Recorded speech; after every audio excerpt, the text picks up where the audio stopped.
Kam edhe pyetjen e fundit që dua të di kush e pranoi fenë islame, kuptohet pas pejgamberit Muhammed alayhis salam. Fenë islame, Pas gruas së tij, herën e parë që e ka pranuar gruaja e pejgamberit alayhis salam Muhammed. po, e kanë pranu Dhe si është edhe shumë shokë të përhapur. tij. Po, edhe shumë shokë të tij e kanë pranu.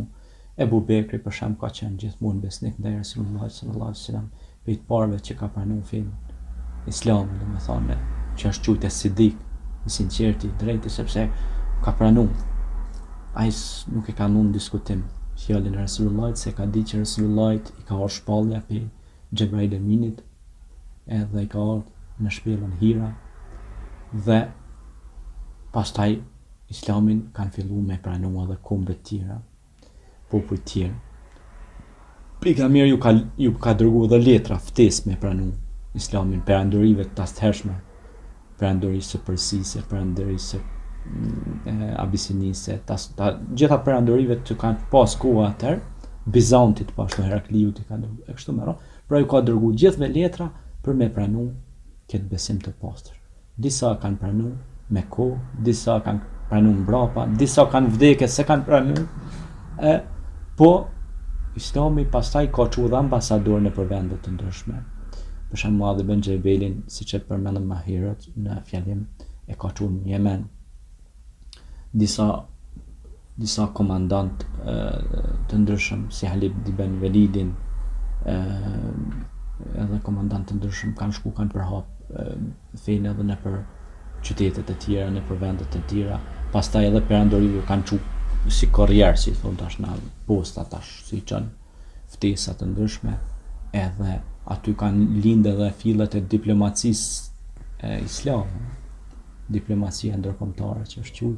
Pastaj kanë filluar shumë kombe me të mëdha me pranu islamin. Pastaj kanë filluar disa kombe edhe nga tregtia. Për shembull kanë shku tregtarët muslimanë atëhershëm në Indonezi, që kanë pranuar islamin gjithaj popull. Tregtarët muslimanë kanë qenë njerëz të drejtë, kanë punu me drejtësinë tregti, edhe ata kanë thonë çka i bën juve kaq drejt. Ja thonë nive na bën drejt se na mëson Kurani, na mëson dërgumi i Zotit, që na duhet në peshore me pas drejtësi, mos me lënë mongut, edhe na mëson që me konë drejt islami, edhe kështu që na kemi sukses në tregti dhe në biznes, sepse kështu na mëson Kurani islam. Atëherë ata kanë thonë, apo na mësoni edhe ju nive që të farë islamin e juj, që edhe na të bëmi si jo që ashtu. Se nëse që kjo po të bë ka të suksesshëm, atëherë edhe na po do në me konë suksesshëm. Ligjet e suksesit, ligji i tërheqjes, është ligji i tërheqjes.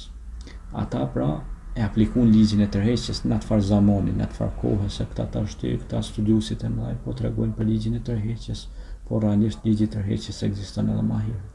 Thjesht ta janë mundu me i kompilu në formë akademike.